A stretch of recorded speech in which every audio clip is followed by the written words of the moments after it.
오늘은 명작이라고 소문난 진격의 거인의 문제점에 대해서 알아보겠습니다. 진격의 거인은 사실 문제가 참 많은 작품입니다. 아니 여태까지 진격거 영상만 주장창 만들어 놓고 갑자기 뭔 헛소리냐 이럴 수 있습니다. 네, 진격거는 명작이 맞습니다.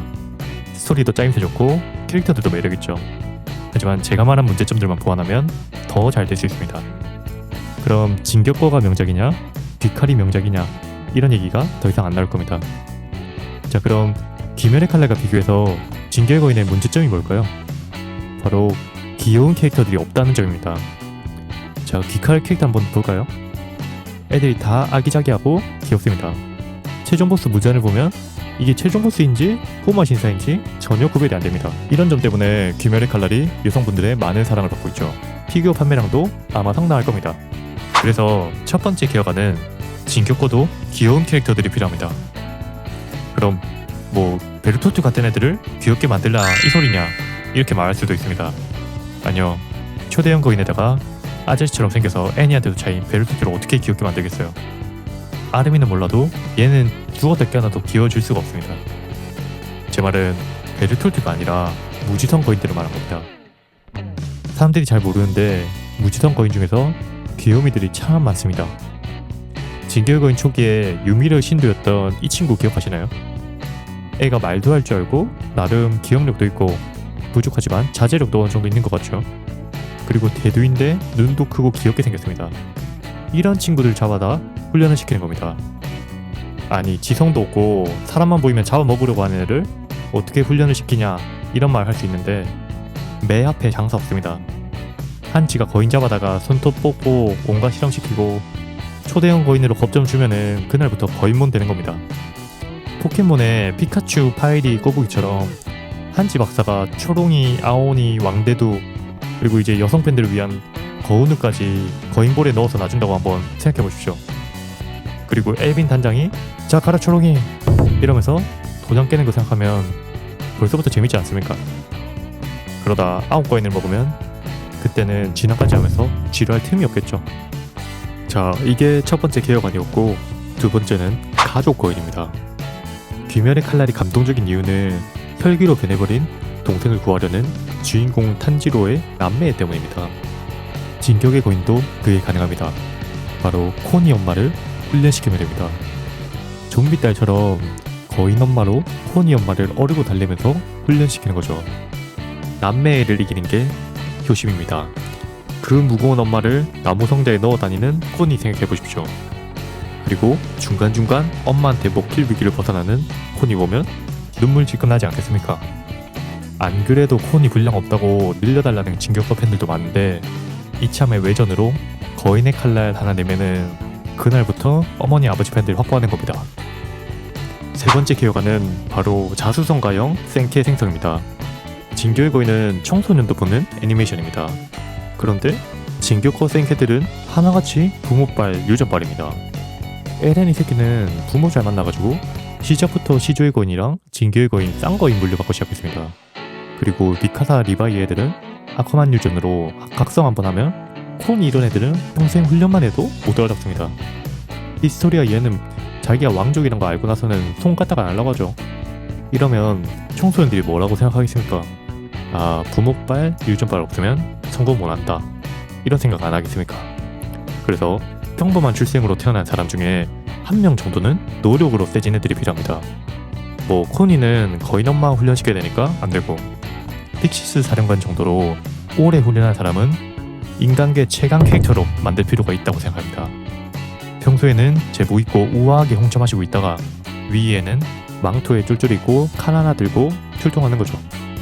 이름은 원칼맨. 강한 무력에다가 지휘 능력도 가진 사실상 시조 인간이죠. 이분한테는 아무리 리바이라도 학살하는 날에 바로 반대쪽 눈도 잃는 겁니다. 네 번째 기어가는 말의 군 광하입니다.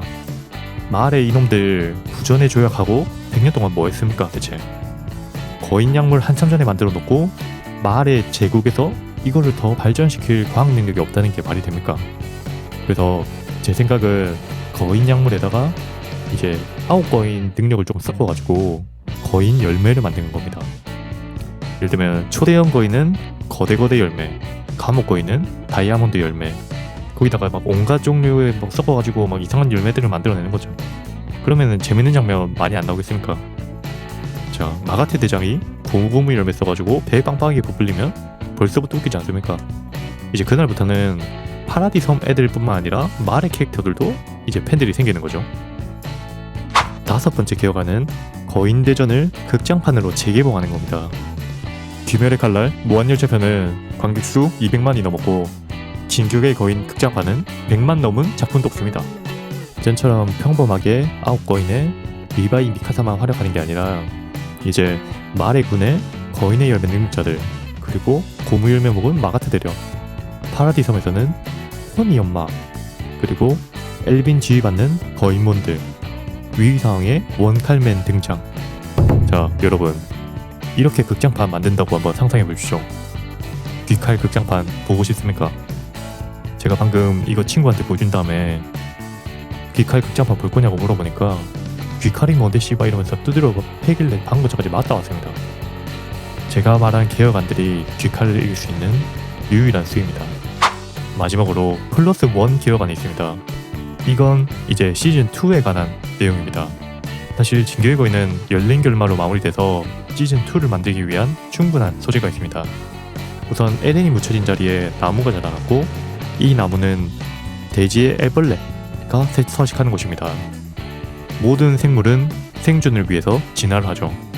이 애벌레도 이제 생각을 할 겁니다.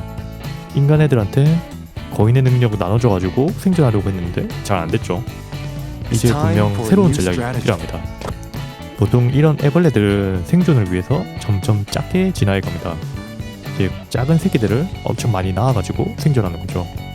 비슷하게 생긴 이제 나루토의 친화대 소환수 카치유, 얘도 엄청 작은 새끼들을 많이 낳죠. 대지의 애벌레도 비슷한 방식으로 번식하는 거죠. 그리고 이제 충분히 모였다 싶으면은 인간들한테 쳐들어가는 거죠. 자, 이제 첫 장면은 호수 근처에서 일상을 보내고 있는 사람들의 모습으로 시작합니다. 이제 한 남매가 호수에서 놀다가 애벌레 한 마리를 발견합니다. 그래서 동생이 오빠 저거 뭐야? 이렇게 물어보니까 오빠가 그 애벌레를 잡아가지고 동생한테 막 장난을 칩니다. 그럼 동생이 막 하지마 하다가 갑자기 오빠 저것들은 뭐야? 오빠가 뒤를 돌아보니까 그 애벌레들이 수억 마리가 호수에서 조금씩 막 기어 나오고 있는 거죠. 진격의 거인 시즌1은 사람들이 벽 위에 초대형 거인을 올려다보면서 그날 인류는 떠올렸다, 놈들에게 지배당하던 공포를, 시즌2는 반대로 사람들이 호수에서 엄청 조그만한 애벌레들을 내려다보면서 그날 인류는 떠올렸다, 애벌레들에게 지배당하던 공포를, 이렇게 시즌2에서 애벌레들이랑 싸우는 스토리가 시작되는 거죠. 제목은 애벌레 대소동. 지금까지 진격거 팬으로서 재미로 만들어본 개혁안이었습니다. 사실 진격거는 깔 게 없는데 그냥 제가 하는 헛소리라고 생각하고 봐주시면 될 것 같고, 재밌게 보셨으면 구독과 좋아요, 알림 설정까지 부탁드리는 거 아니고 夢を諦めて死んでくれ。新兵たちを地獄に導け。獣の巨人は俺が仕留める。